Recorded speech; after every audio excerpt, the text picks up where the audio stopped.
everyone. I'm KLMeri. And I'm Soda. We are back with our 10th podcast.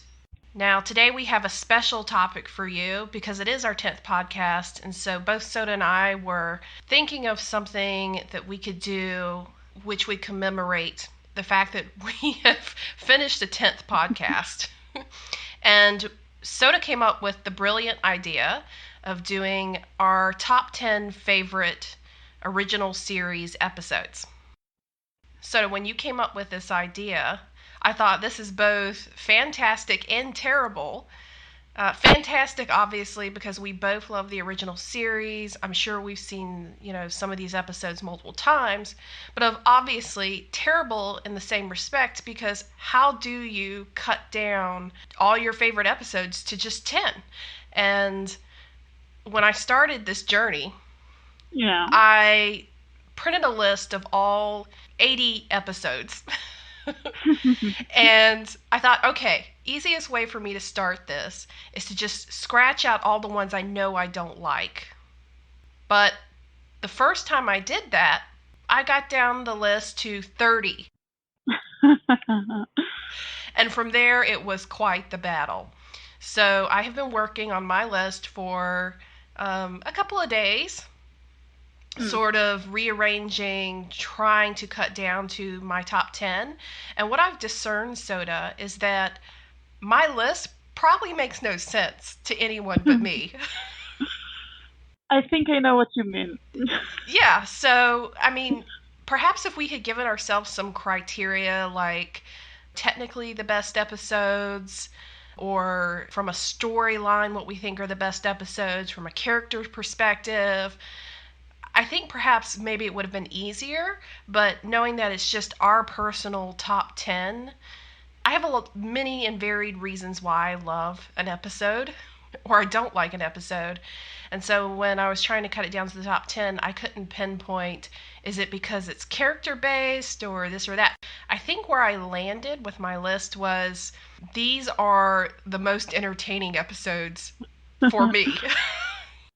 That's a good criteria. I really struggled with this question because I did something similar. I went by season and I picked my favorite 10 episodes of each season, and then I tried to thin out from those 30 episodes the best top 10 for me.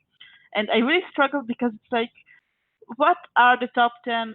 By what criteria I judge them? Because there are some episodes that are really, really good, technically, like you said, the story is really good, the acting is nice, the costumes aren't terrible, all kinds of things, and the ideas are interesting. But ultimately, there are others that I like more, even if they're not on that quality. Exactly. And you and I recently did a worst episodes podcast. We even had various reasons for why they were the worst, and one of them was, it's so bad it's good. In that respect, one of those episodes could clearly be your favorite just for the fact that it's so bad it's good. That's true, but I have to say that in my list I didn't put any it's so bad it's good, but I did put a lot of episodes that are there are episodes that are very similar to them, and if I could, I would put all of those episodes in the list, but because they only have 10 spots, I choose one of those categories, I guess, and put that one in the list. Okay. Well, I would say let's jump right into just talking from the bottom of the list to the top of the list, and we'll take turns. I'll tell you my 10th, and you tell me your 10th, and then we'll go on to the 9th, and so on. Before we do that, I would usually the 10th episode, it's a hard one, right? Because it's bottom of the list, and generally there's something right under it, that you're struggling with. You're thinking, is it this one or is it that one? This one or that one? And I would be interested to know, Soda, did you have that problem in trying to draw the line? I did. I did have several episodes that almost made the cut. However, I think if they are in your list, I'll probably tell you when you say them. Okay, and then vice versa. And then maybe at the end we can talk about episodes that maybe we didn't talk about. Okay, all right, well, shall I just start us off, or would you like to go first? Please start. Okay. My number 10. All right, so we're going to work from the bottom to the top. So my number 10 soda, is there in truth no beauty? Oh, yeah. Okay. That's a good one. Well, there's a few things about this episode that I really liked. And the one that really sticks out to me, or the one is, it's the reason I remember this episode, that if this episode comes on, I'm going to watch it.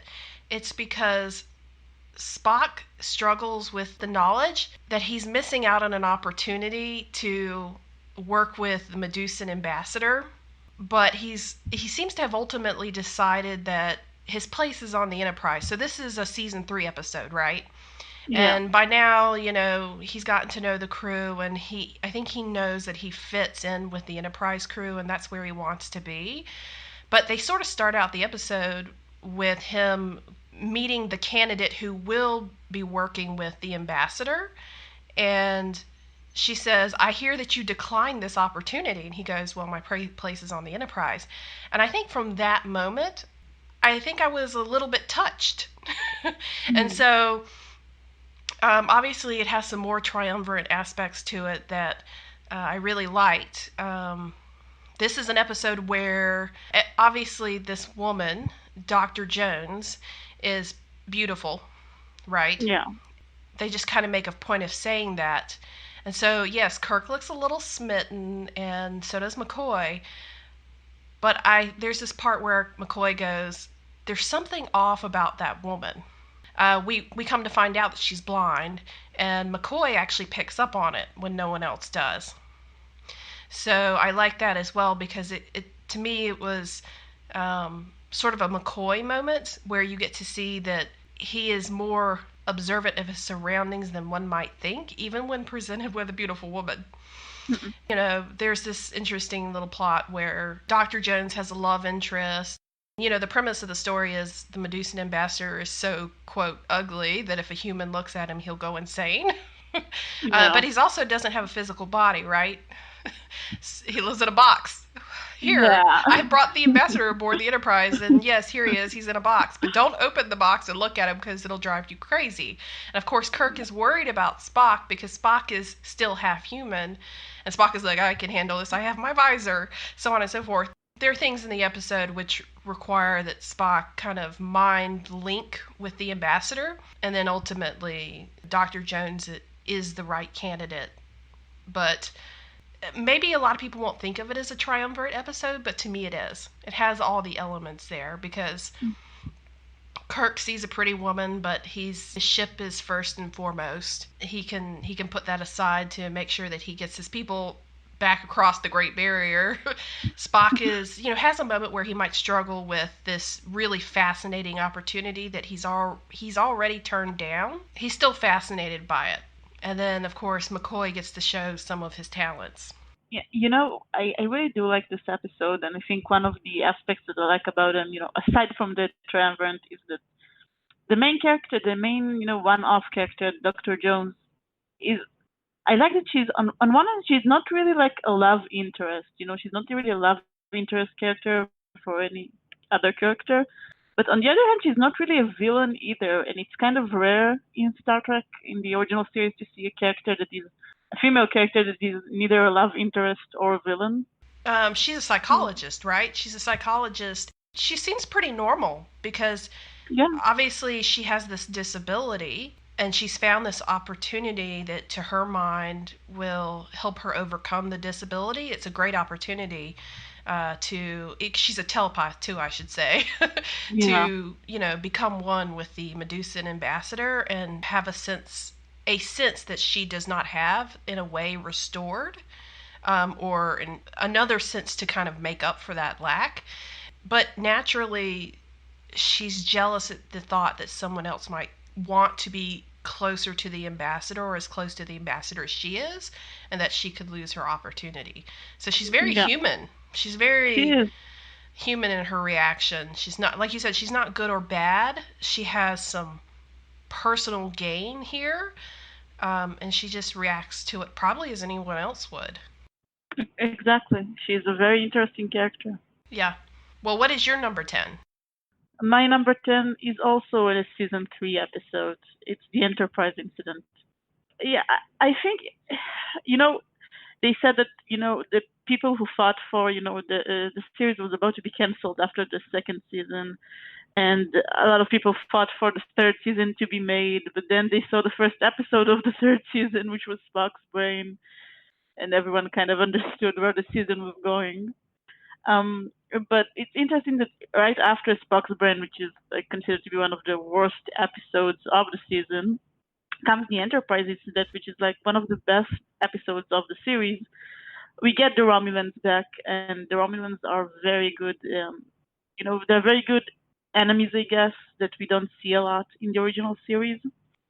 And we get a female captain, which we don't get a lot, and we get more of those the story about the relationship, between the Romulans and the Vulcans.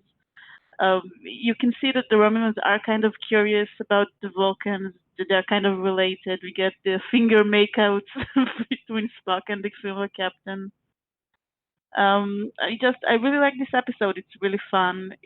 The female captain as a character is also very interesting to me, and yeah, I just really enjoy this episode. This episode is on my list, and it's number 2. Hmm. So it's right at the top of my list, Soda. That is interesting. And I'll tell you why. It's one, for all the reasons that you mentioned. Interesting characters. We see the Romulans. We see them not just as sort of at a distance, wanting to have a little fight with Kirk, a little battle between ships. I really like the Romulan commander. But you may think my reason for putting it number 2 is kind of crazy. It is the crazy idea that Kirk is under he's doing this covert mission, right? Yeah. And he's supposed to get onto the Romulan ship to kind of steal this technology. Yeah. And to do so, he has to make it seem like he's lost his mind. He's lost his ability to reason, and he wants to go into the neutral zone and cause an incident, which is why it's got incident in the title, I'm sure. But I think what tickled me the most was that as he started to, quote, lose control, and everybody on the bridge was just like, what is happening to our captain? McCoy comes in and essentially struggles a little with this, something's up with my captain. He's about to put us into this dangerous situation. And McCoy does not know that Kirk is play acting. I think Spock does know. Spock is aware. So really there's this, Kirk is just trying to, he's called this like a priority 1 type mission. It's on an as needed to know basis. And he didn't think McCoy needed to know. Because he's not in that circle of knowledge, he's the one who I think is responsible for convincing the Romulan commander that Kirk is actually out of his mind. Because it's sort of like the best way to fool an enemy is to fool a friend. Yeah. For me, I think that's what made this a very interesting episode. Now, if I'd been in McCoy's shoes, I would have been very angry. In fact, McCoy seems that way. But because they kind of use McCoy in that fashion to get the Romulan commander to believe that Kirk is, lost his mind and Spock needs to take on responsibility for the ship, it works. So they actually need him to make the mission work. It's kind of a subtle thing, but I like that about it.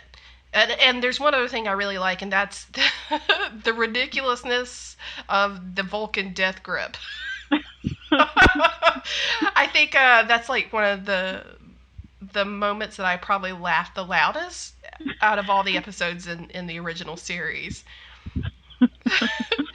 Spock, you killed him! It was the Vulcan death grip doctor. So, yeah. Yeah. I feel like there's a lot of fodder there for more story. And sort of like, how did Kirk come to this decision that he's going to keep McCoy out of the loop in order to use McCoy to convince, to make his acting convincing? I always wish they would go and maybe mention the Romulan commander in some other episode, maybe in another series even, but they never did, and I am disappointed. She was also a very interesting character to me. She was. And I think this is also the episode where we see Spock do something he doesn't really do. If he's not under the influence of some external force, right? Yeah. He actually actively tries to seduce the Romulan commander. Yeah, we see Spock in a position where Kirk is usually in. Yeah, it's all twisted around. Yeah. Okay, so let's go to our number 9s. Okay. I think I did have a lot of fun making this list, even if it was also stressful. My number 9 soda is The Devil in the Dark. That one almost made it in. It almost made it in. The Devil in the Dark. I appreciate this episode because it's what I call a home invasion episode. You have this group of miners who have unknowingly breached someone's home ground. Basically, they've just sort of come in and made this colony and are trying to mine all these minerals. There's a wealth of minerals, and they don't realize, which a little frustrates me a little bit, but they do not seem to realize there's already a native race. Yeah. And the race is called the Horta. So they just think there's some monster down in the tunnels and it's killing the men once they started, their drilling activities.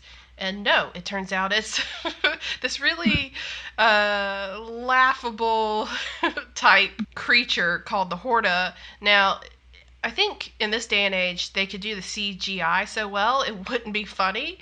But in the 60s, it was like a shag rug that had been made to look like a lava rock.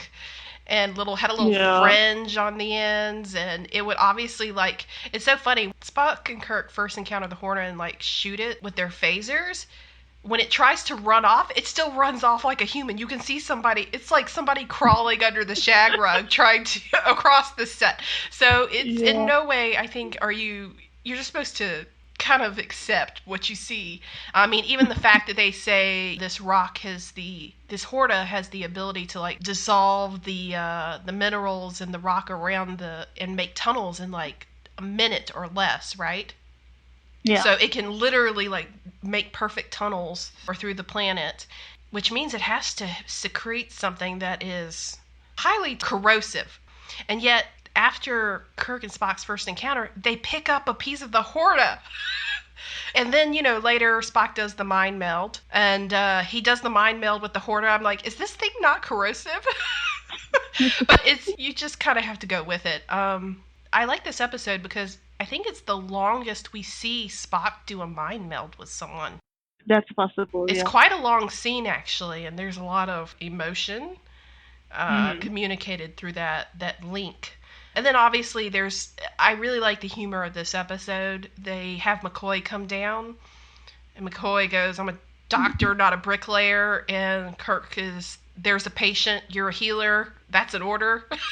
and then you see later McCoy is looks like he's trying to put some kind of cement on the Horta on his wound. I don't know. But at the end of the day, it reminded me that we have done this as a species, right? We've done this to ourselves, to various races. My country had a native race here, and there were outsiders who came into this country and just sort of settled there with little to no regard to the race that already existed here and had claimed, and it was their home. For me, that theme was an important one. We need to be mindful of the ones who already exist, in the places that we try to explore. Yeah, I'm not sure it's exactly the same because they didn't even know, the Horta eggs didn't even look to them like, eggs. They didn't even realize there was another creature with them. But I think what I like, I think when I think of the typical original series episode, the one that exemplifies what a typical original series episode is, The Devil in the Dark is definitely it. It's it has like a storyline that is very conventional sci-fi. Like there is a planet, we colonize it, but then like there is a monster there, and we have to fight it.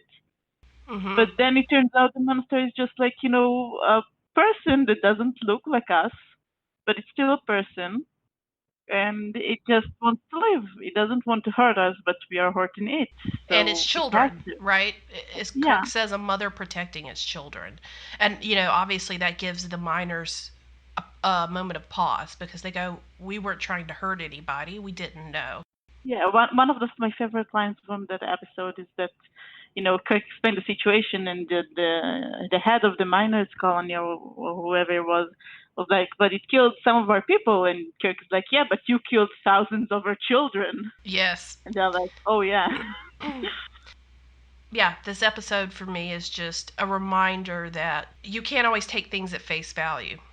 And it Exactly. actually it surprises, like I said, it frustrated me a little bit because supposedly in that day and age when they're colonizing, they're very mindful of other races, native races that are out there, and that they may not look humanoid or be what would be expected. So I think they should have sent some scientists down there first to do better. Probably, but I think it was also implied in the episode that like they very rarely encounter non carbon based life forms. So Yes, it took them by surprise. It was like a rock life form. silicon based, as Spock Yeah. said. Yeah. Yeah. Um, okay, what's your number 9? My number 9 is I Mud. I When I chose this episode, basically there are 3 episodes that I consider like the funniest episodes of the original series, like the pure comedy ones, and they're all from the second season. And they of course include, well, I Mud and The Trouble with Tribbles and A Piece of the Action. And I had to choose one of them because they're all incredible and I always enjoy watching them. But when I think about this, well, I think The Trouble with Tribbles is probably the most accessible one. iMud is the one that I personally find the most entertaining just because of how silly it becomes toward the end, because it just goes off the rails at some point, and I really enjoyed that. Like when Kirk just decides that they all should act like with the least logic as possible. Just completely unreasonable. Just do whatever you want. Just confuse the hell out of those robots, and they just do it. When Uhura And is they laughing and slaps someone. exactly when Scotty laughs until he dies, and they all kill him and laugh about him, and even Spock tries to confuse the androids by saying something illogical, and it's so funny to me. I just really enjoyed it. I really do. I also like that it's like an ensemble episode that everybody gets a part, and it really is one of my favorite comedic episodes of the series. I think I'd have to agree with you. This is really great comedy. What comes to mind when I think of iMud is Harcourt Fenton Mudd. You no good. Exactly. And the wife, just the wife, like Stella. He says he doesn't miss his wife. He went across all the way across the galaxy to get away from her, and yet he recreates her as a robot. And to just listen to her for a bit, and he says to remind him of why he doesn't go home, but I think it's because he Yeah, misses his wife. I also think so. But in small doses. This is really definitely one of the funniest episodes of the whole series. Mudd is a great character. He's a returning character in this. True. He's the only returning character. Kirk really doesn't have any fondness for him, but as you said, this whole episode is sort of, it's not serious. Yeah. Even if it seems like a serious situation where Mudd wants to leave them in charge of the androids so he can get off the planet, and these androids are actually imprisoning them under the guise of needing masters. At the end of the day, it's just, like you said, they win by the lack of logic. Even Spock participates. And I'm glad this one made your list. All right. So the 8th episode. Well, since you mentioned comedic episodes, My 8th one is A Piece of the Action. Yeah. Okay. I have seen this episode so many times. I don't think it gets any less funny every time I watch it. It's not just like Kirk and Spock dressing up in suits. It's the silliness with which Kirk thinks that he can go in disguise to figure out what's happened to, I think they're the Iosians. I think so, yeah. Yeah, to figure out what's happened and how the Prime Directive got messed up and all of that. But I think he overestimates how well he can do that mission because they don't even know how to drive the car. He tries to like fit in with the locals and use some of their language and Spocko and just it never fails to amuse me to watch that. Watching Spock tries to speak like a mob person in the 30s. And I think that the actors they had play the Iosians actually were really good. They had the right caricature, the right flexions. It was just funny. It was. I mean, like I said, I think the second season had really great comedic episodes, and this is definitely one of them. I really struggled about putting this one in the list too. But like I said, I felt like I had to choose one because I had so many other types of episodes that I like. So the one that made my list is iMud, but A Piece of the Action is really, really good. Mm-hmm. And you know, I think the way the Iosians embraced this, let's just say this book, and this idea of how society should be, they really took it to the top. Even the women were carrying around pistols strapped to themselves, right? People just walking up and down the street, like they just pull it out and shoot each other. I mean, it was just the whole culture of it. Exactly. It's like the mob culture on steroids. So it was funny from beginning to end. And then, of course, we find out Coy might have accidentally left something behind. Let's just end on the high note, guys. I am still disappointed we didn't get to see McCoy put on a suit and try to act like a mobster. Absolutely. I would have loved that. What's yours, 8th one, Soda? My 8th one is All Our Yesterdays.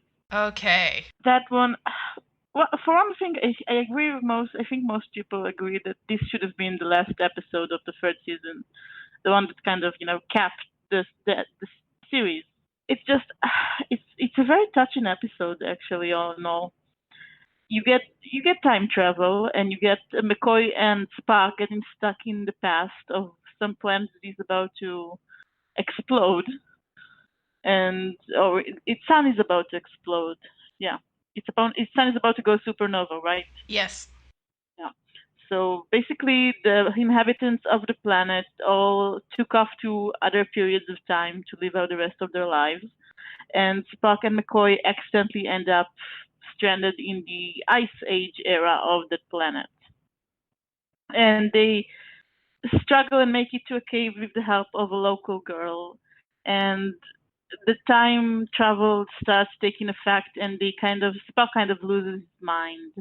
And there's a lot of drama going on because Spock also falls in love with the cave girl, and McCoy has to keep him sane and keep his mind on the fact that they are going to get back, and keep the hope up.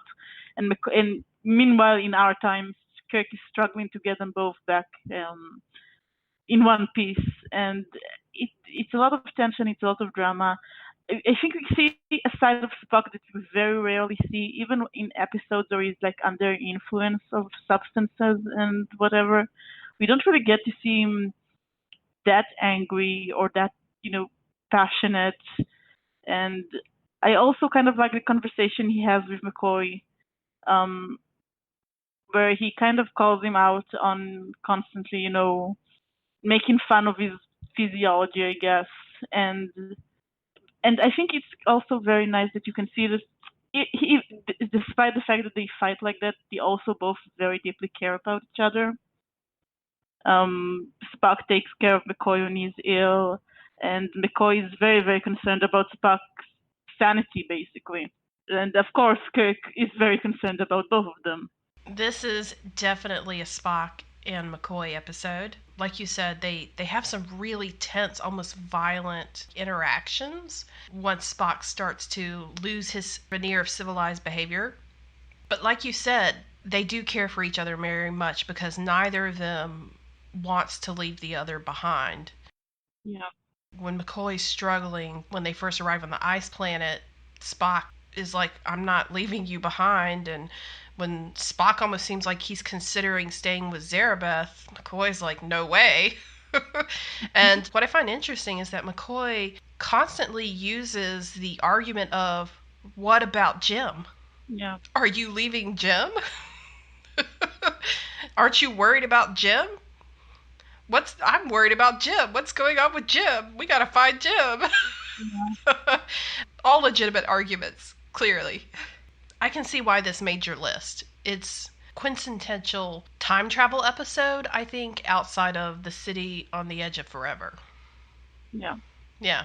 Except this is directly affecting Spock and not necessarily the whole of human history. It's a lot more personal than City on the Edge of Forever, I think.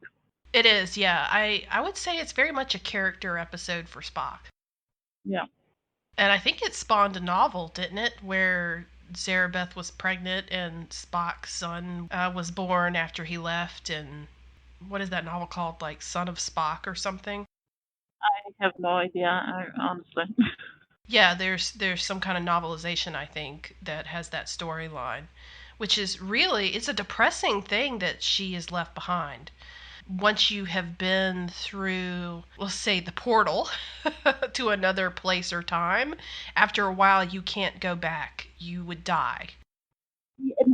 I think the point is that you have to go through some kind of procedure before you time travel, otherwise your mind just, something happens to it and she can't.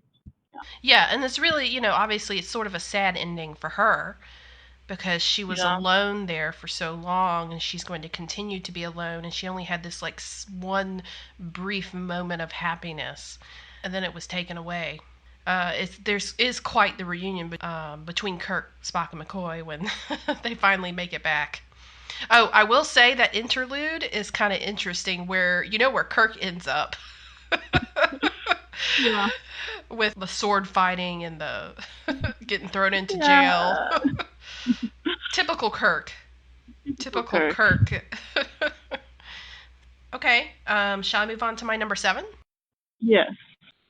My number 7 is The Ultimate Computer. That's a good one too. This, for me, is a character episode about Kirk. We see in this episode that the Enterprise has been chosen to install this new AI built by Dr. Daystrom. And this computer is supposed to be able to be so advanced that it can make decisions under pressure and how to basically captain a ship, right? So in a way, it's sort of that question we all have at some point, I think even today, that's relevant. Maybe today it's more relevant than ever.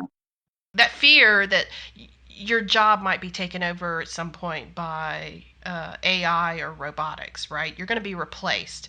And and I think Kirk in the beginning kind of plays it off, but I think you begin to see halfway through the episode that he's really bothered by the idea that what he's good at, what value he brings through his career in Starfleet might actually be superfluous if it can be replaced by a computer. This has one of those moments where I think we talked about in the last podcast where Kirk and McCoy, like, you can see a real kinship between them because Kirk has no issue voicing these doubts that he has to McCoy. Yeah. Bones, am I just so against this computer because I'm afraid that it might replace me? But as you know, at the end, a computer is not as good as the real thing. Even Spock admits it. Even Spock kind of admits that, even though Spock's, initially the one who's like, this is a, fascinating, and I really have a lot of faith in computers and logic and da-da-da, but it turns out that what Daystrom has created, its logic is a little bit screwy Yeah. because it almost kills everybody. I think in this episode, the other part that I really liked to it was Daystrom himself, because you could see the passion with which Daystrom had developed this technology, and he considered it like his child. It just goes to show you that, no matter what profession you have, whatever it is that you're creating has great sentimental value to you. It's something that you're personally invested in. I really appreciated the struggle that he had with basically terminating his computer program. To him, it was not just a thing, it was his creation. And also, I think there was the struggle with how he, the pressure that he picked already, that he won't have any other, Yes. contribution.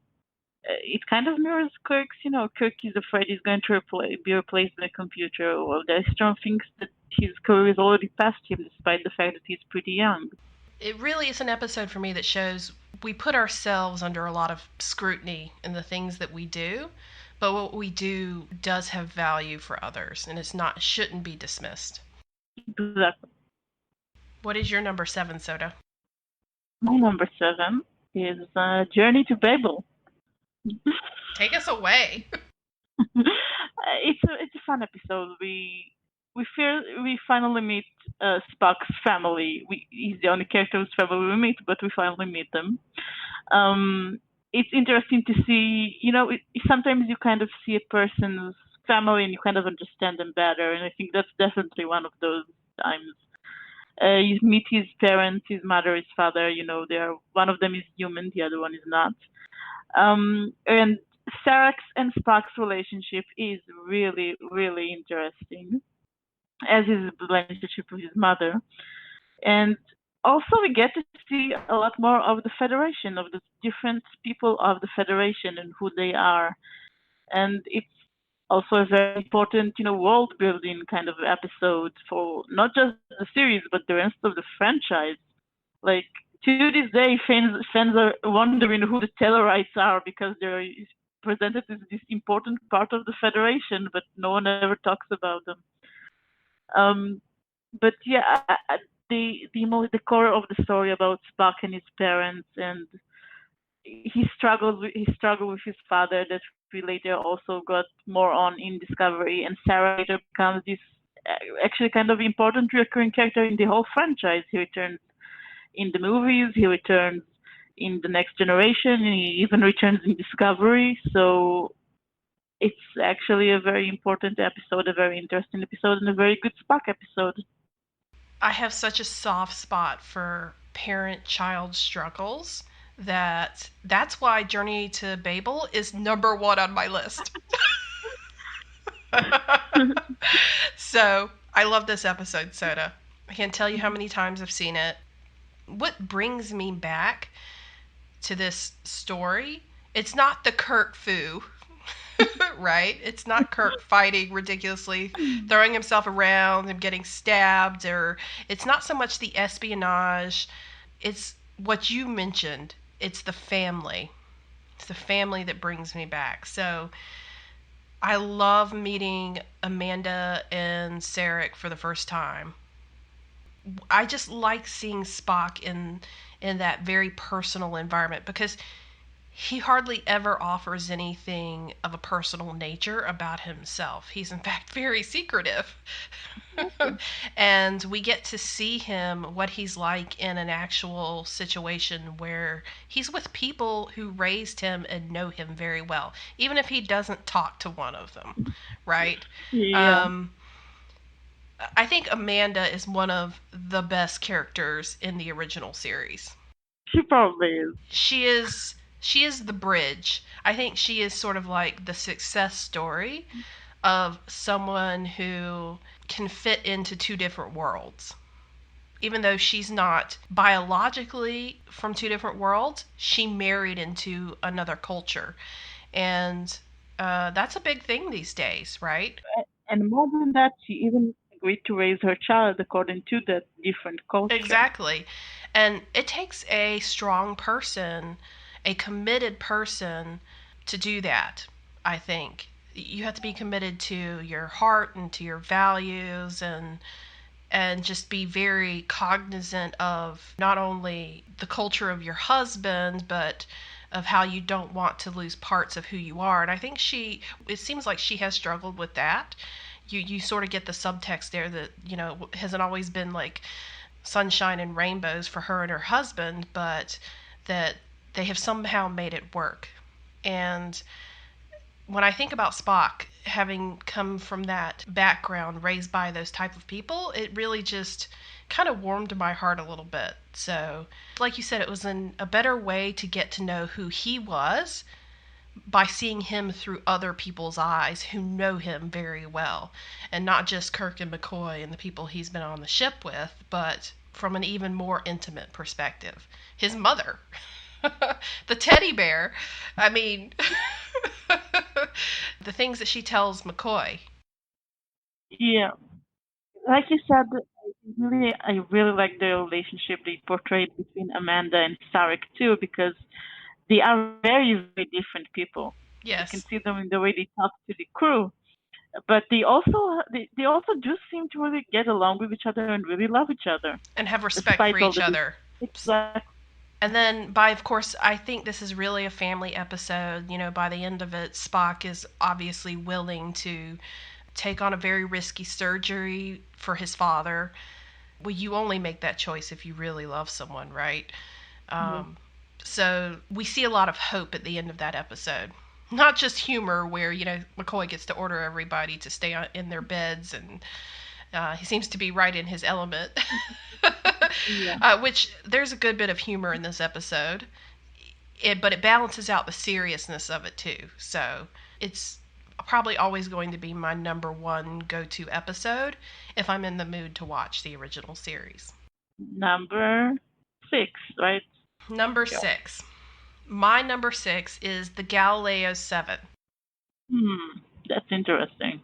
So the Galileo 7 is in the first season. I think it's at a point in the first season where we have an idea of who Spock is. He's very logical. He doesn't, use his emotions to make decisions. And we see just how different that is, but I don't think until this episode we quite understand the impact of having someone who makes decisions that way, what kind of impact that would have in a different way than, say, how Kirk makes his decisions. And that's why I really like this episode, because even though it's a very tense one, it's a great comparison into the way that someone like Spock would be as a commander versus someone like Kirk. As basically as Spock is when he's first introduced into the series, right?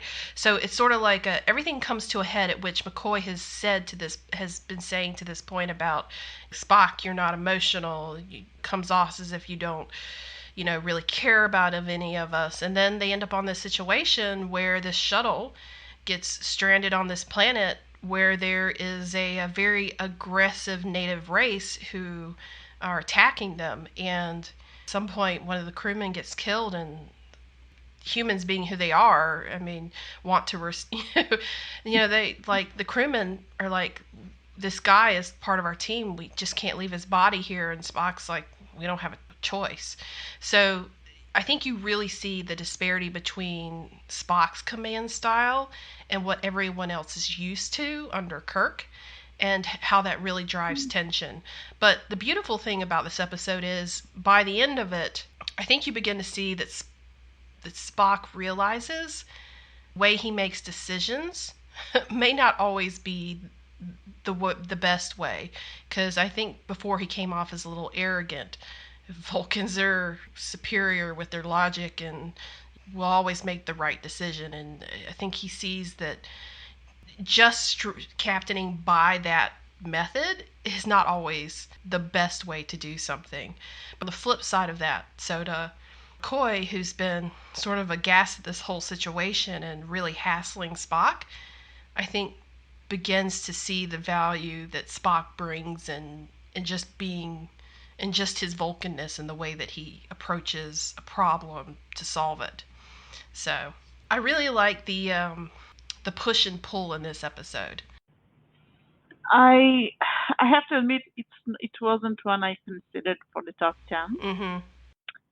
I think I think the writers kind of tried a little too hard to make Spock's time as a commander too hard. Mm-hmm. I think sometimes the crew like being extremely unreasonable for no good reason. Um, so yeah, it was interesting to see how Spock would be in command, but I think it was also kind of hurt by the fact that the crew was being very difficult, kind of on purpose. I think Right. to make us see Spock should learn that he shouldn't be that logical, etc., etc. It's not one of my personal favorites, but it is a good episode. I think overall, like you said, it is interesting to see Spock in a command position, and to see how his style differs from Kirk. Mm-hmm. I think it's a learning moment for everyone. I agree with you that the crew is exceptionally difficult.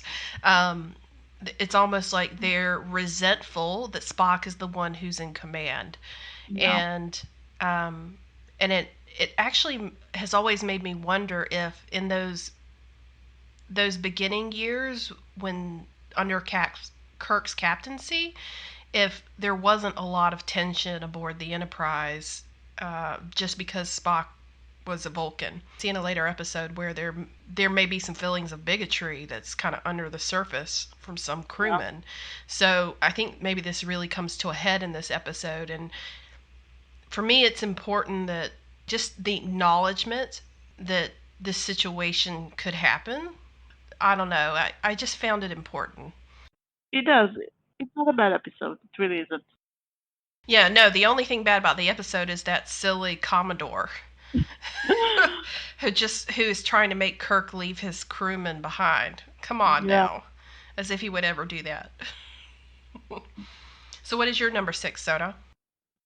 My number 6 is Mirror Mirror.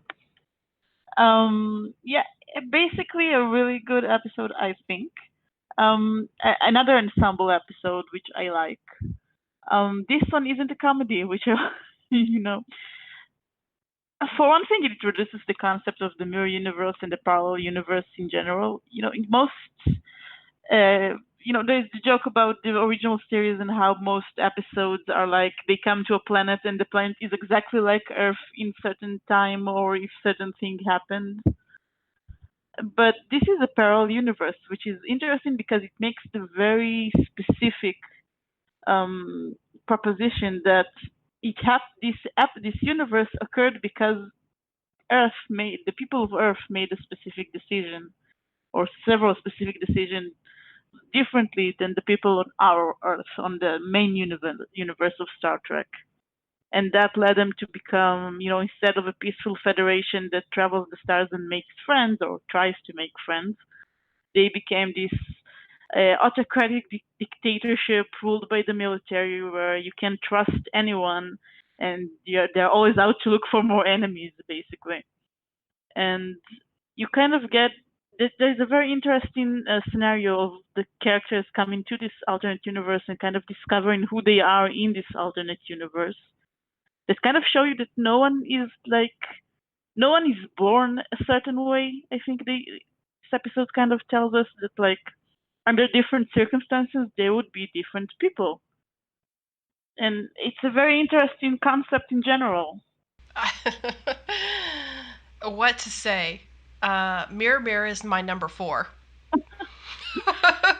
And for good reason. It's because I love the Mirrorverse. I love the juxtaposition of the Mirrorverse, and I think the concept in itself just provides you a wealth of creative license. And we see that in this episode. I mean, and it's not just because Spock gets to have a beard. You get to see Uhura able to defend herself. You get to see McCoy aghast at how it could potentially be if your nurses and doctors don't actually care about patients. Yeah. Just Kirk. trying to subtly figure out what the heck is going on and who it is, where they've landed. I don't really know how to describe. Well, I think we described quite a lot in the actual Mirror Universe podcast, our thoughts about Mirrorverse in general. But I thought it was just a brilliant idea. And I'm really glad they created it because it spawned several more episodes in other series about the Mirror Universe. It spawned a lot of novelizations. It's created this whole trope, right? Everything being flipped on its head. Everything that you think is good being evil, and that which you think is evil being good. I think for that reason alone, I really love this episode. It did inspire a lot of people, but Yeah. I feel this original Mirrorverse episode actually did it the best. I've seen some of the other series takes on the Mirror Universe, and they go into it even more depth. But Mm-hmm. I think what they missed most of all is that the point of the episode. I think the point that the episode was trying to make is that it's all about our choices. Exactly. And I think the other kind of the franchise episodes or maybe novels. I don't know. I didn't really read the novels that kind of try to delve into it are like, no, it was just always different because it's a thing that it's different. But I think the episode itself tries to make us know we were the same until a certain point, and at that certain point, we made a certain decision different, which led us to this point. It's all about the potential, right? We have the Yeah. potential to be um, anything. And as you said, it really comes down to our choices and who we choose to be. So it's kind of like what they said in Is There in Truth No Beauty? Because they even have this conversation when they're talking to Dr. Jones. People naturally assume that something that is beautiful is good, and that something is good must be beautiful, which, as we know, being beautiful can simply be a mask for something quite ugly underneath. And it's you can't take something at face value. You have to include or consider the fact that the way people are, how our history is, it's all built on, as you said, decisions and choices that we make. So I think it's a reminder to choose carefully. Yeah, and they also like at the end of the episode where Kirk tries to convince, Mirror Spock that there is a better way, and it's left kind of ambiguous about whether Spock actually takes his advice or not. Right. It's left kind of ambiguous until the later shows, but yeah. Yeah, and I think it's almost an argument for like the nature versus nurture argument here in this mirror universe, based on some decisions that we made. Like for instance, Vulcans, it's a nurture situation. Do you know what I'm saying? Spock he's sort of shaped by the circumstances in which he is a commander in this aggressive environment, cutthroat environment, and he has the potential to change that. But will he? Because he's adapted to it already. Yeah, and I I don't also know. think it's interesting that Spock is kind of the same. Spock still believes in logic, seems to believe in logic, Mirror Spock. Mm-hmm. So you kind of have to wonder, like, in this universe in the Prime universe, Vulcan logic leads them to being very peaceful, and so much that they're even like vegetarians because they don't see the logic in eating animals. But in the Mirror universe, that doesn't mean that the logic of the Vulcans is actually used to like justify violence, maybe. And in that situation, it's sort of a nature situation because it's kind of if they're going to thrive in this kind of environment, why would they continue to be logical? Why not embrace their more ancestral, violent tendencies? Yeah, well, honestly, we don't really know much about the Vulcans in the Mirror universe. Yeah. And there's one last thing I'd like to say about Mirror Mirror, and that is the kind of like the elephant in the room, as as we say here, that doesn't get addressed by the end, and that is the fact that McCoy is assaulted by Mirror Universe Spock. Yeah. I mean, I know that has spawned a lot of questions. Yeah. Because assault is a very serious thing, whether it's physical or mental or emotional, right? And this is clearly like a violation of McCoy's privacy. I think that in Prime Universe, Spock would be horrified, but we never know. Yeah. Does anyone actually understand what happened to one of their crewmen? And it's never addressed. I think that left me a little unsettled at the end of the episode. But it's also one of the things I like about the episode, because it's not all an ending where they are laughing because they're laughing at the fact that Spock how that Spock had a beard in the other universe, and then Spock makes a crack about how he could tell the difference easily because they the others were very barbaric, and Yeah. and everything seems to be okay, but you're left with this feeling that maybe it shouldn't be okay. Yeah, but that's one of the problems of a series that is like episodic, that they don't Yeah. really return to plot points from previous episodes. I have a tendency to Yeah. like episodes that leave hanging questions. Yeah. It makes me come back to watch them again and again, and it gets me thinking about what would happen after the end credits. Where does this story go next? I don't know. That's me personally. That's how we got the Wrath of Khan. Exactly. So my number 5. We're in the top 5. Yes, we're in the top 5. Wow. My number 5 is the empath. Yeah. What can I say? I am a sucker for drama. Everybody gets tortured or almost tortured. This is to me like the ultimate triumvirate episode, because Kirk, Spock, and McCoy are all fighting over who's going to sacrifice himself. And they're not pointing fingers at each other. They're saying, I'll do it, no, I'll do it. And then at the end of the day, McCoy just sedates everybody. It does it. It's the decision from everybody else. Yeah. So, but that's not the only reason it makes my number 5. Even though that, is a big part, because McCoy gets tortured willingly. Yeah. To prevent harm coming to his captain and Spock. So, and clearly it's just, you can't help but notice that how much they all care about each other and the concern that they have for each other. So, the other part of it is that I don't believe the Vians are redeemable. I think to be honest, I think they're some of the vilest villains in the whole series. And that's because they think it's perfectly okay to torture people. And basically, they think in order for the greater good to be served, they have to put people under these really awful, cruel tests.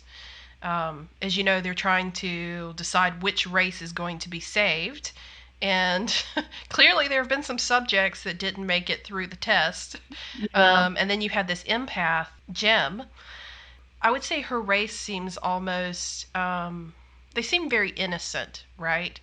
Yeah. Very unaware of negativity and what pain is, and they're very childlike almost. And so, of course, you had the Vians come along and just strip away that innocence and put her through some torture. And in order to do that, they actually torture Kirk and McCoy, who they've captured, to see how she will react. So they're trying to, they're saying they're forcing her to put her potential, but I just thought that was the worst way to go about it. Obviously she does come through. It's not because of the Vians, it's because of Kirk. I think, to be honest, it's Kirk and Spock's just agony that convinces her to save McCoy, because she feels their agony over his losing him. I think she was just so inspired by their devotion. Exactly. So it's their devotion to him, their unwillingness to give him up, and the horror that they would feel at the idea that he's just dying right there in front of them. And so it spurs her to take action.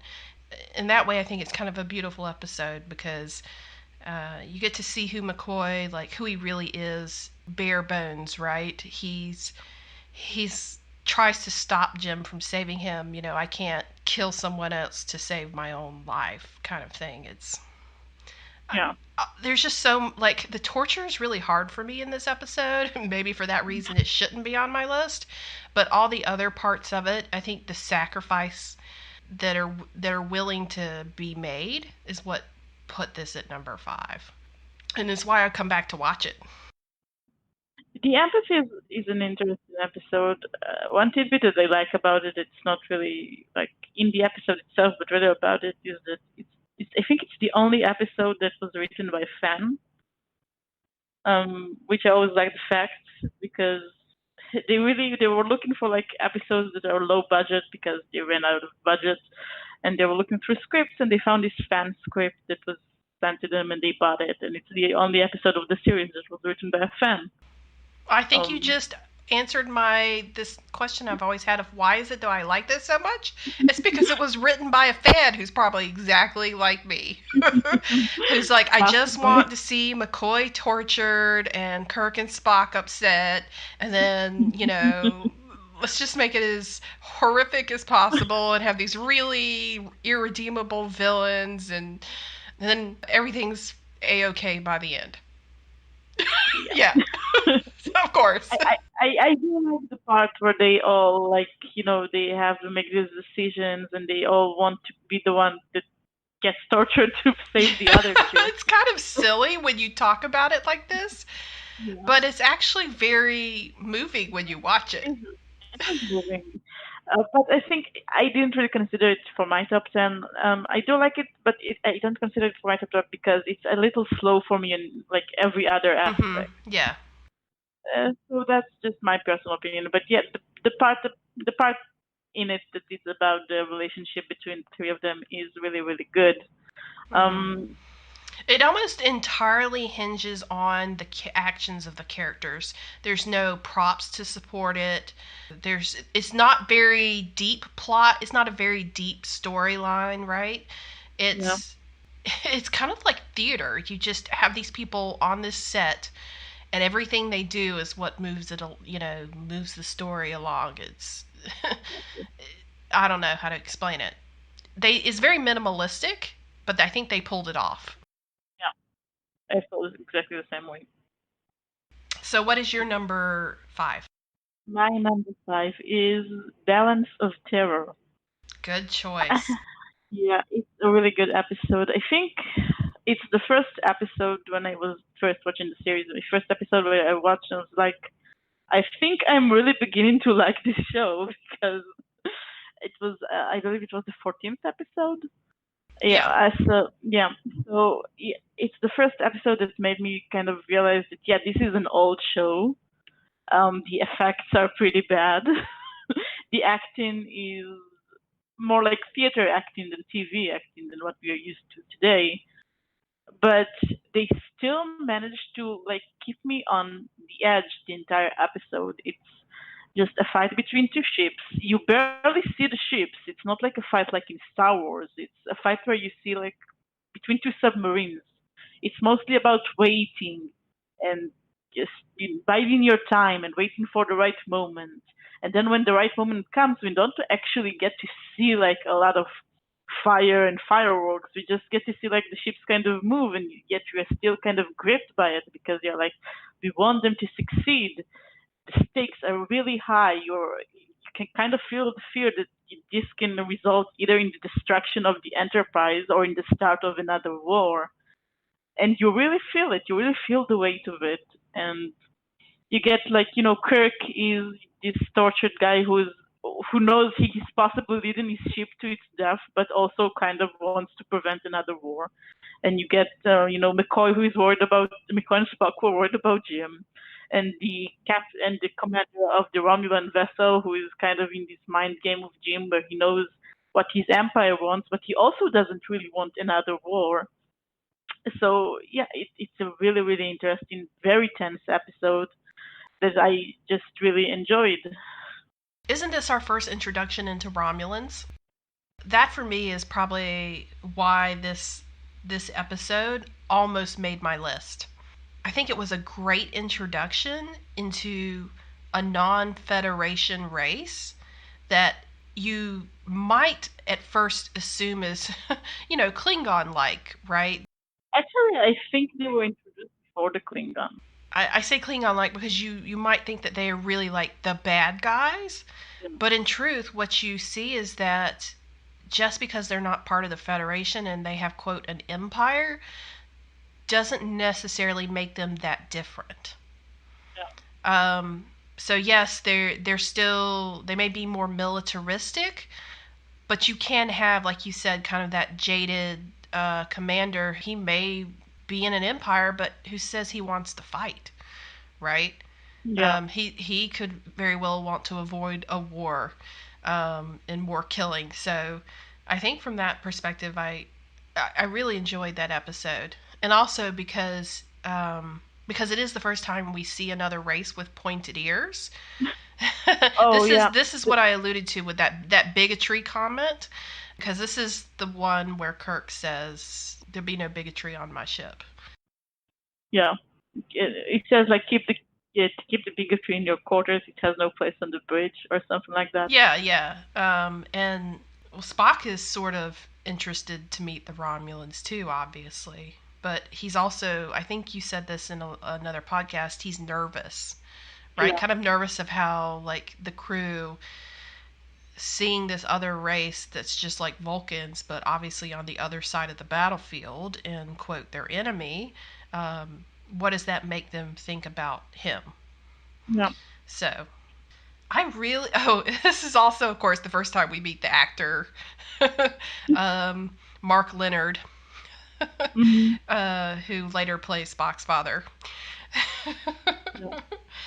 I really like this episode too, Soda. I'm glad it made your list.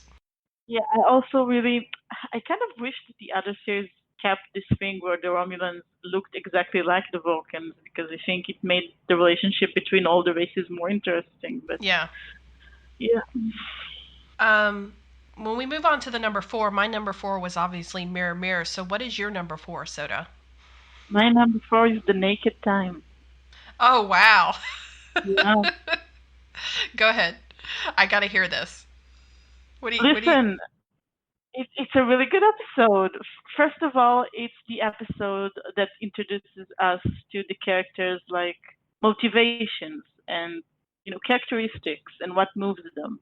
And I think it does it really well, even though it has some silly parts like, Sulu jumps around and waves the sword, but it has a lot of very interesting parts. The part where Spock kind of breaks down and starts crying, and Kirk rants about how the ship demands so much of him. I'm actually kind of sorry we didn't get to see McCoy breaks down, because that would have been interesting. But yeah, the parts where we get to see like what makes the main characters tick is very interesting. I think it's also kind of like an episode that kind of sneaks up to you after a later episode, because like I said, because it introduces like what makes them tick, because it was an early episode, you kind of don't really think about it. Yeah. But then later, when you kind of know the characters better and you reflect about this episode, you kind of think, yeah, that they kind of told us this before, and now it has so much more weight. I didn't ever think about it from that perspective. You might have just changed my mind on whether I really like this episode or not. Because I will say the thing I did appreciate about it, it wasn't the Spock crying. That unnerved me a little bit. It was seeing Kirk struggle about his ship. I think by the time I watched that episode, I already had an inkling that his ship was everything to him. But you're right. It is definitely like a character-driven episode, because it's all about their internal struggles, right? Yeah. The things that we don't get to see that are going on beneath the surface, and that potentially, drive the way that they behave. So, or what they would behave like if they had no inhibitions. Exactly. I never quite understood why Sulu had to be a swashbuckler. Does he just because he always seems so contained on the bridge, that I think maybe it really did surprise me he was like that, or he might have had those inhibitions. It is interesting. I think well, Sue kind of got the short end of the stick when it came to the series. Yeah. He didn't really get a lot of character development, but I really do like the scenes of Spock crying and Jim ranting about the ship because they really do tell us a lot about the relationship between them and the Mm-hmm. relationship they have with themselves. How hard, up until then, Spock was very, tight-lipped and very, this is logical, this isn't logical. I think this is the first episode when we kind of get to see that there is something going on beneath, like, very obviously. Well, it's much better than this side of paradise. Yeah. That whole hanging upside down out of the tree. Yeah, and I mean, Kirk usually like exudes just like easy confidence Yeah. and like this light-hearted air about him. And it's like here he kind of says, "No, I'm really struggling. You shouldn't know how much I'm struggling because that's my job as a captain, but I am Yes. really struggling." Wow. So we're into our top three. Yeah. My number 3 soda is Errand of Mercy. Interesting. I love the Organians. Actually, it's not just the Organians, because they seem like a very simplistic, like rural type race when you first meet them, because you obviously don't know who they really are. What I really like about this episode is how you have these two different forces. You have the Federation and the Klingon Empire both fighting over this outpost, right? Okay, they both want it for their own, I will almost say, selfish reasons. Okay, they both think they have the right, they have the better claim, and so obviously there's some undercover action that has to happen, and then there's some Commander Kor who's leading the Klingons. He likes to pick at Kirk and trying to pick a fight with him, but he's pretty arrogant. And then of course Kirk, being Kirk, is a little arrogant back. And then you have like what seems like this peaceful, just very simple-minded race caught in the middle between this tug of war. It turns out that the Organians are really no ragdoll to be like pushed and pulled in either direction. They're actually a superior race, quote superior, Yeah.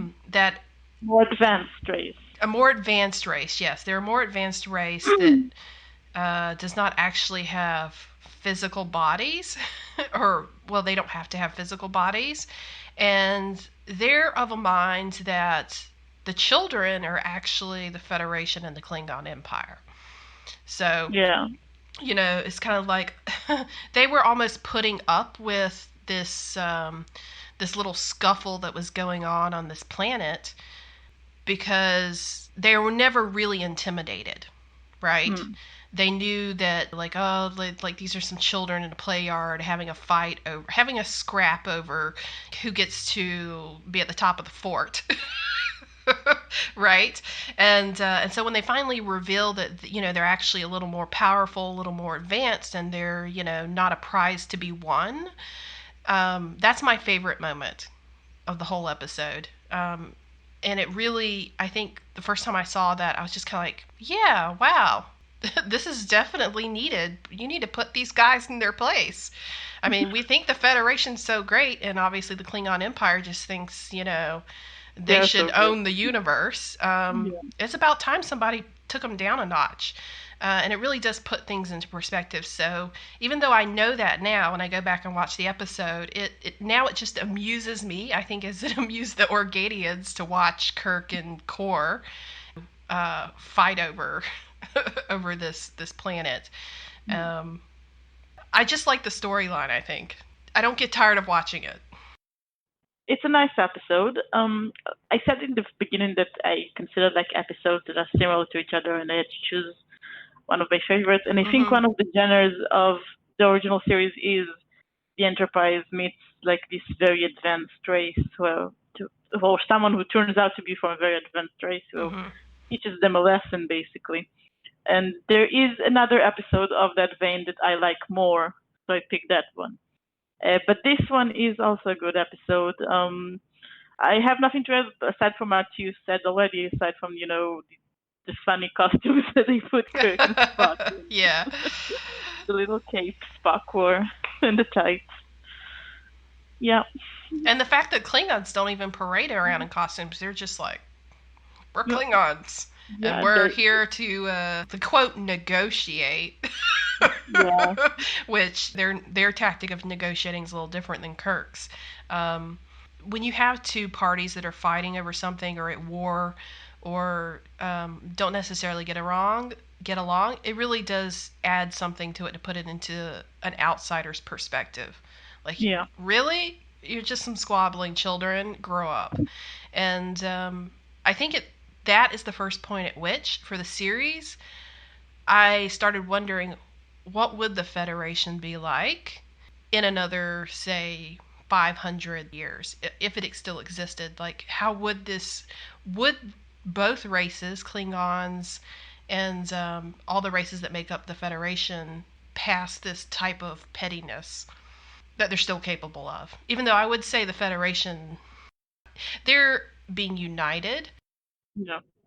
Like a community, right? We support each other, we protect each other, we respect each other. Klingon Empire does not have that, but at the same time, they still have some room to grow. That was my number 3. What's yours? My number 3 is, I think you'll be surprised by my top 3, honestly. Okay. My number 3 is Plateau's stepchildren. Oh no. Oh yes. You're right. I'm a little surprised by that. Tell me why. Yeah, I will defend this episode to anyone who dares besmirch it. I'm kidding. It's just I like this so much because I think all of the aspects in it just work so well. You said before when we talked about the empath that you think the Vians are the least redeemable villains in Star Trek. I think that the Platonians are much less redeemable because That's pretty true. They are some terrible people. Yeah. Because the VDNs are like kind of, they don't care. They're like indifferent to other people. The Platonians do care. They care so much about what other people think of them. They're bullies. They claim to be these like evolved, educated people who are only concerned with superior matters, but are basically just like bullies who pick on people who are not as strong as them. And the only reason they are strong at all is because of like an accident. They kind of ate something that gave them superpowers.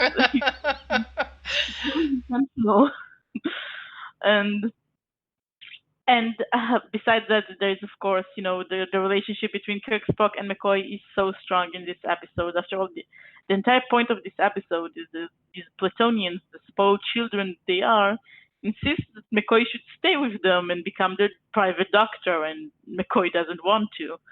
So they proceed to basically humiliate Spock and Kirk until McCoy agrees to join them. And there's this point. I know a lot of people kind of laugh at the things that the Platonians make Kirk and Spock do, dance and sing. But this is kind of the point. They do make them do stupid things that will humiliate them, that will rob them of their dignity, because they know that will break their spirits. They're not trying to torture them physically, they're trying to break their spirits. And I think it would have been easier for the characters if it was just, physical torture, but it isn't. They're just being humiliated. And we get to see that, the point where Spock gets so angry that the Plutonians nearly made him, step kill on Kirk. Yeah. Yeah, basically crush Kirk's head. And he's so angry he breaks like a bowl or something.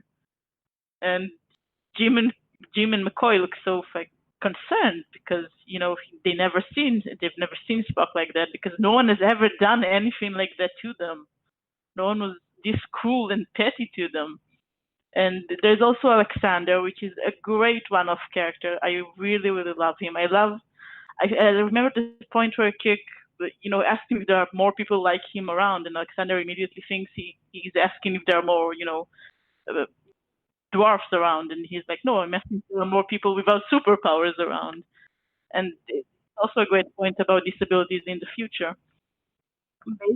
And the fact that the Plutonians are so cool that they're basically treat the only disabled character there with like their court gesture, I guess. And it's basically, I really just enjoyed this episode. I think you're right. It's very much a parallel to the empath. Basically, they're bullies, they're villains in a different type of way. Like on the other end of the spectrum, it's not that they have no, they have no compassion. Well, they don't. It's that they don't care. It's that they're so self-absorbed and, like you said, care more about their image and than their quote worth than anybody else's, and they're bullies. I call this a McCoy episode because, it's obviously somebody trying to steal McCoy away from the Enterprise. And I like that aspect of it. I personally have never found the, quote, the torture that they put, like, Kirk and Spock and Uhura and those through. I always kind of found it horrific because you do know it's humiliating. You do know it's to break their spirits and to wound their dignity. It's not silly to me. I actually have a hard time watching this episode or watching those scenes because of that. I don't like to watch people get bullied that way. But I can see why it made your top list because, well, I mean, it made your top list for the same reason the empath made mine. Yeah. So, I agree with you. Alexander's a great character, though. When you see his character, I mean, obviously the thing that stands out about him is the fact that he is a dwarf. He is what we call a little person, but that actually that does not define who he is. Yeah. And I think that's part of the moral of the story, right? Just because you have people who bully others for their weaknesses, for their differences, what may seem like a disability, that's obviously a wrong thing to do. You shouldn't judge other people by those types of characteristics. So, and also it has the real life importance of the McCoy and the Kirk and Uhura kiss. Yeah, that too. Yeah, it does. The episode was actually banned because of this in several places. So, I have already told you that my number 2 is the Enterprise incident. So I'm curious to know what your number 2 is. My number 2 is The Conscience of a King. Oh, that almost made my list, Soda. I came back to that one time and again. So tell me why it's at the top of yours. It's the kind of episode that sneaks on you, I think, because the first time I watched it, I thought it was kind of boring, actually. But then the second time I watched it, when I did a rewatch of the entire series, I found myself thinking about this episode long after it's done, because it's such a fascinating character study about Kirk, and it's such a fascinating topic in general. You have Kodos, who was this horrific mass murderer, basically. He killed thousands of people and then he escaped. And then he seems to surface up as a theater actor. And by amazing coincidence, wherever his theater troupe turns up, there is some survivor of his massacre that ends up being dead. And on the Enterprise, there are two of those. There is Kirk himself, and there is the young man who was was like a baby at the time or something like that. I don't know.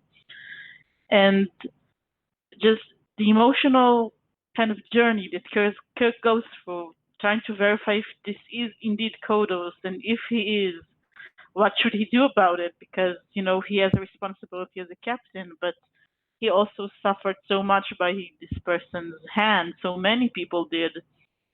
He has this conversation with Kodos where Kodos isn't actually sorry about what he did, but he's like, I turned a new page. I made myself a new life.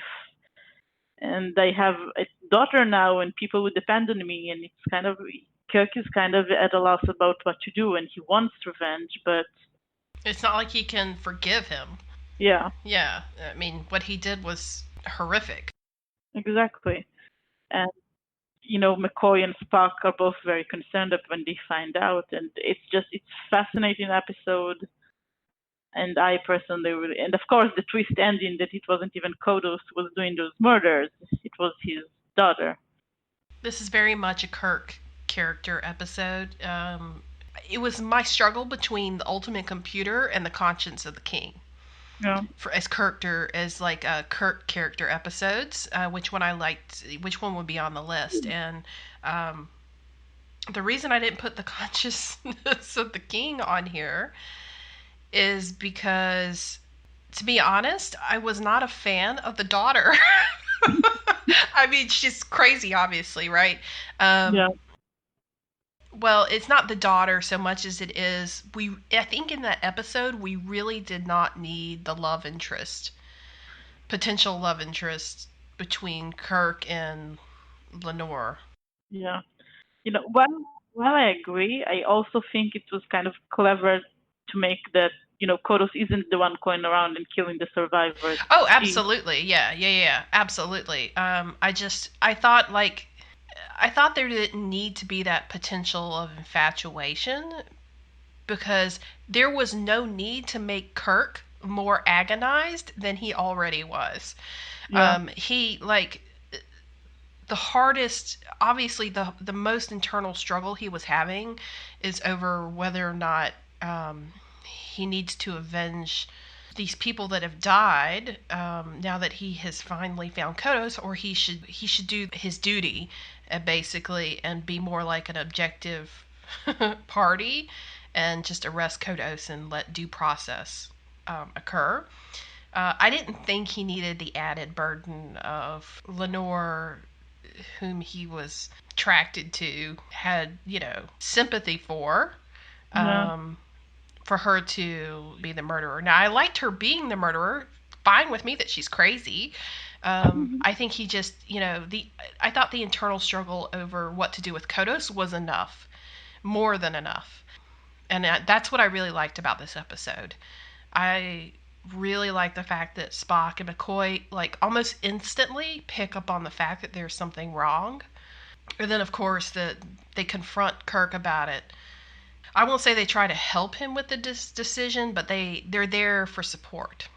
Yeah. So, because really no one can make that decision but him. I will say I think Kevin Riley, I liked his role actually in this episode because he kind of muddies the waters a little bit.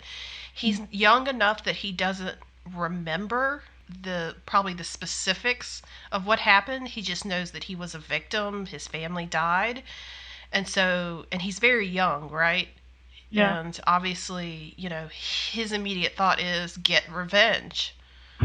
Get rid of Kodos. Avenge all these people, my family, that I never got to know because Kodos killed them. It's sort of like a mirror, like what Kirk could be like, but what he can't. Because it's obvious, it's not the right thing to do. Two wrongs don't make a right. Yeah. So,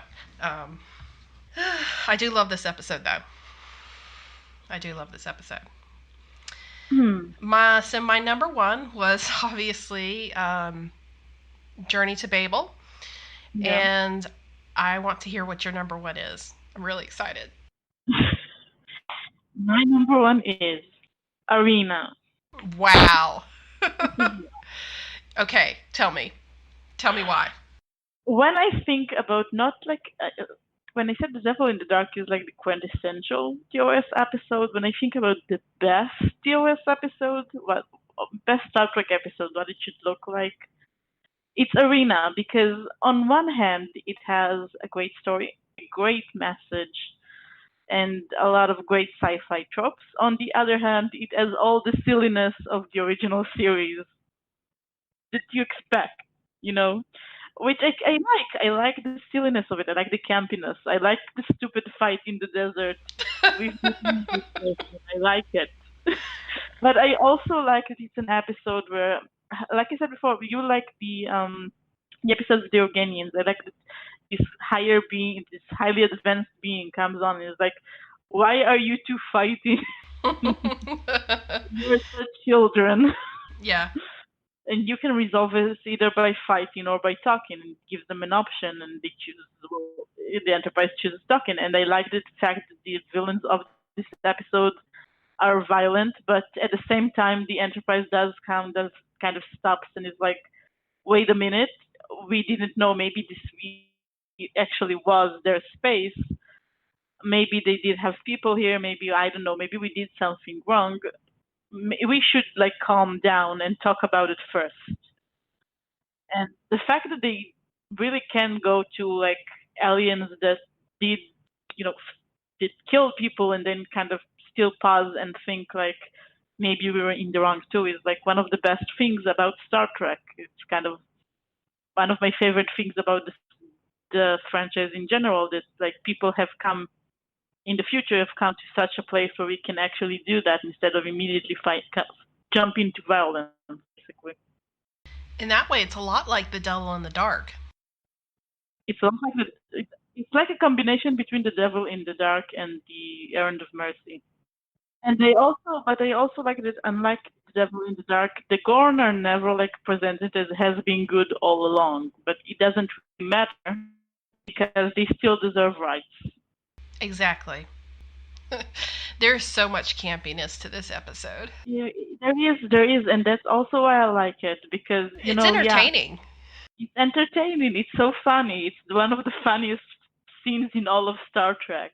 The fighting with the Gorn. Come on, but that's part of the charm of the original series. I think like a lot of the episodes we mentioned also had like silly elements to them. A piece of the action, or I Mud, or even the Enterprise incident with Kirk running around with those Vulcan ears, or it's kind of like the charm of the original series, I think.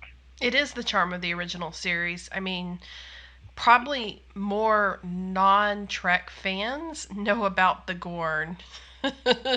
And associate like the Gorn and the big rubber suit with Star Trek than almost anything else. Yeah. So I guess when I think about it, it doesn't surprise me it's at the top of your list because, like you said, it has all the elements that make a Star Trek episode what it is, especially in the original series. I do like this episode from a purely entertainment perspective. I know I'm in the minority here, but it really is my favorite episode. Mm-hmm. It just really the episode that made me really stop and think like it's kind of amazing how much they managed to be both campy and also make such good points at the same time. Yeah, I mean, well, that's the charm of the original series. It was episodic, did have a lot of campiness. The most important thing generally about those episodes was the message that they were trying to get across by telling these different stories, these different adventures that the Enterprise encountered. It's it's meant to it's meant to make you think about how can we be better, and it's meant to give you hope for the future. I think that some of the things that are issues today, or that we may encounter as issues in the future, we have the ability to overcome them and to come out in a positive position. So it's just what I like about the original series. Exactly. Well, I think I think you were right when we talked about this as the theme for today's podcast. Our lists are very different. Yeah. But all the episodes we talked about have a certain charm to them. They do. I think the main difference is that maybe you went by really what episodes you liked more. I kind of put more episodes that I found were technically better than episodes that they have really emotional attachment to, but are not as good. Yes. I really, at the end of the day, I had so many on the list. It was, what are the ones that I come back to watch time and again? And then I had to sit there and think about, why is it that they draw me back? And in some cases, they're purely entertaining. And in others, I found the message so valuable and so relevant to what's going on in today's world that I like to go back to watch them And some of them I just think are perfect Star Trek episodes. Do you have some episodes that you kind of really wanted to put in the list, but they didn't quite measure up? Well, Balance of Terror was sort of at the top, but the one that was, I will say, right on that line, Soda, that almost surpassed The Devil in the Dark was the Immunity Syndrome. Mine too. I really, really struggled because I kind of, struggled between this and All Our Yesterdays. They're both Spock and McCoy episodes. Exactly. They're great Spock and McCoy episodes. But at the end of the day, I felt like I liked the more volatile emotions in All Our Yesterdays than in the Immunity Syndrome. I love them both, though. And I liked the Horta. I think I liked the Horta better than I liked the Space Amoeba. But I have a real appreciation for the Immunity Syndrome. Very much a Spock McCoy episode.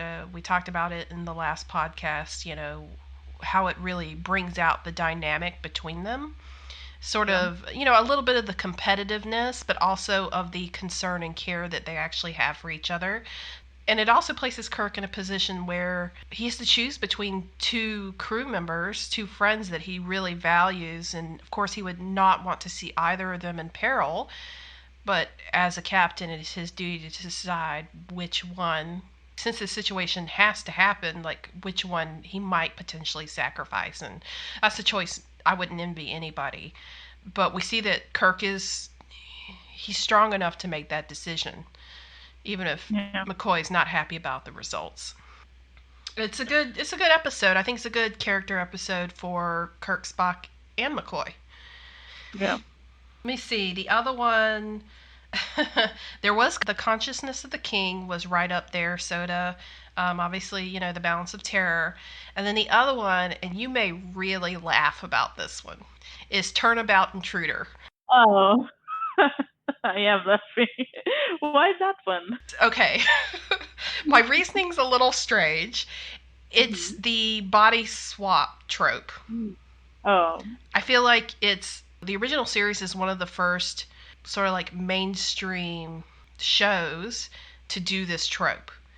And they do it in such a comical fashion, you cannot help but shake your head at the craziness of it.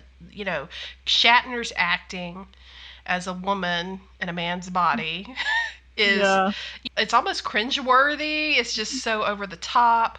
But then you have Janice Lester, the actress who plays Janice Lester, I think, who does a really good job showing sort of what we would say are more male characteristics. But what I think there can be a woman who acts like Kirk, right? So, I mean, I think the qualities that Kirk has, he has them not because he's male, but just because that's the kind of strong person that he is. For me, just the body swap of it and having the comical side to it, okay, but then having, I'd say, a false female captain, I just thought was a brilliant idea. Janice Lester, I guess, had she been suited to be in the command track, it goes to show you that, there could have been a female captain. And, of course, she's off the rails. Obviously, she's another one of your crazy females, because she encourages the body swap. But I really like that it puts Kirk's crew in a position of considering who Kirk is outside of the shell of what he looks like and what they would expect him to be like. Who is he really to them, and can they recognize him no matter what form he has? So I really like that about that episode. That is an interesting concept. When I think about this episode, the execution is really not that great. It's not, but I think the potential. I really appreciate the potential that it could have had. So it really does have a lot of potential. Spock hold hands. That's also something. Yeah, that's true.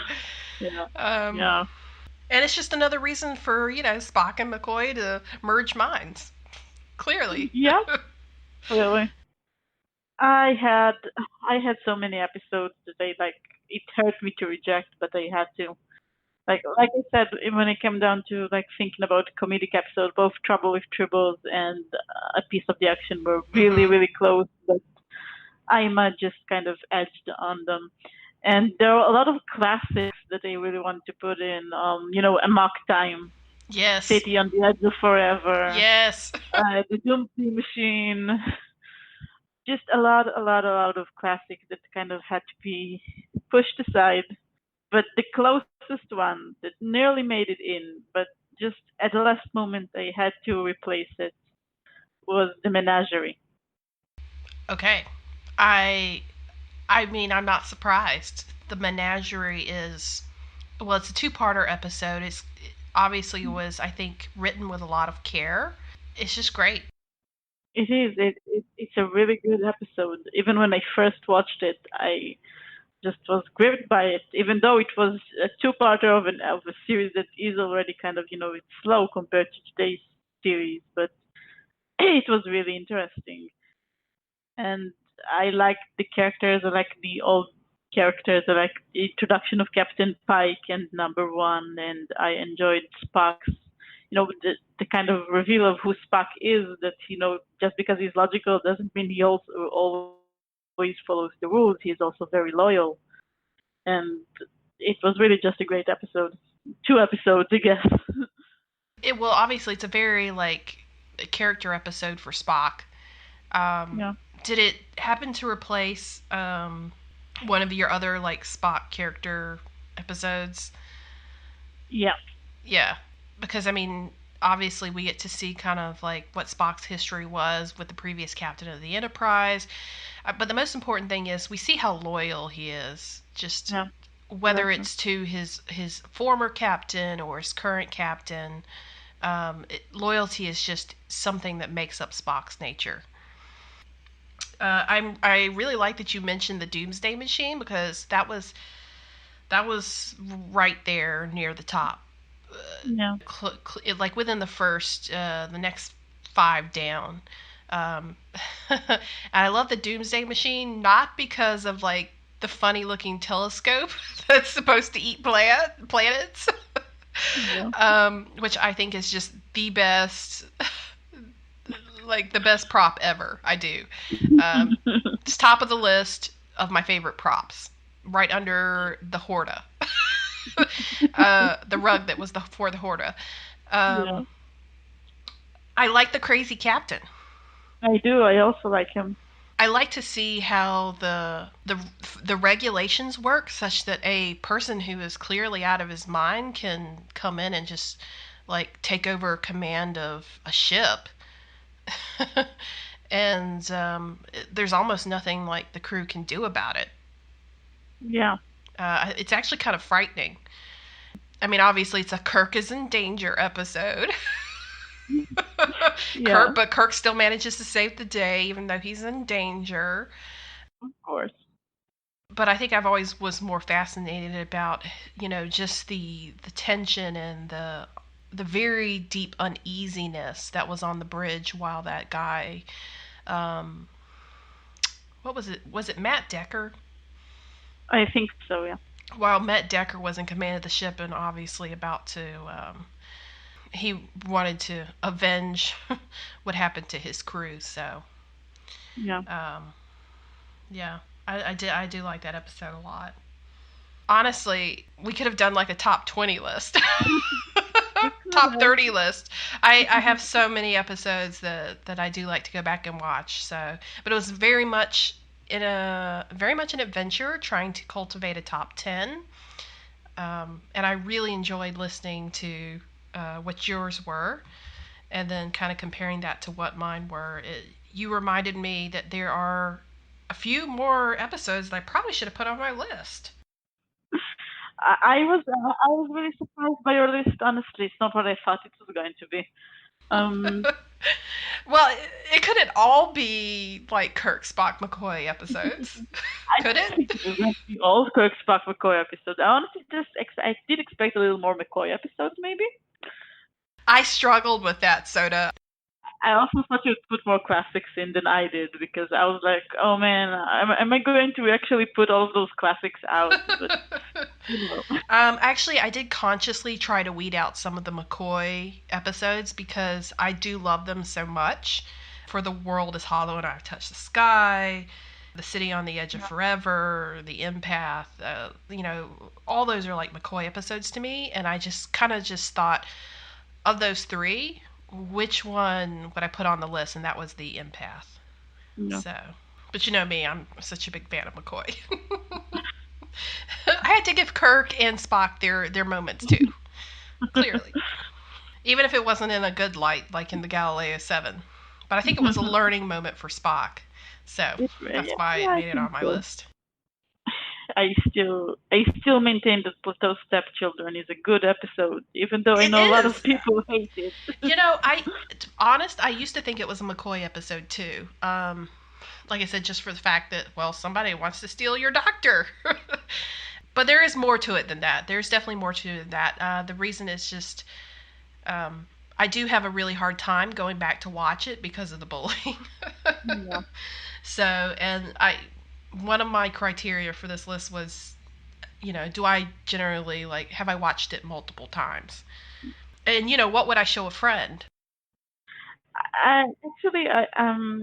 When I try to show my friends episodes, I kind of tailor them to their taste. Like, there are some episodes that they show because they're kind of I guess the most well known and tried Mm-hmm. and true episodes. Like the Trouble with Tribbles. Oh, huh? A Mook Time? No, but usually like the Trouble with Tribbles or Balance of Terror, because you really do kind of captivate most people. But the rest they kind of tailor it by their taste. Um, but I didn't include most of those episodes in the list because I've watched them so many times that I find myself thinking more about those that I watched a little less because they're kind of more intriguing to me right now. Mm-hmm. I think it was very smart the way you made your list. Sort of, you picked themes, like similar themes between episodes, similar messages, and then you sort of had like a three or two or three of those, and then picked the one that stood out to you. Thought that was a very ingenious way to do your list. It was hard. It was very, very hard. Yeah, no, yes. We knew this would be a difficult undertaking, Soda, but I think we have persevered. Yeah. Well, that's the end of our episode today. And I want to thank everyone for listening to our top 10 list. And Soda and I, of course, would both love to know what others' top 10 lists would look like. So feel free to share those. And don't be ashamed of liking episodes that most people don't like. Absolutely. There's never any shame when it comes to the original series. Exactly. Well, we'll see you all next time. Thank you. Bye.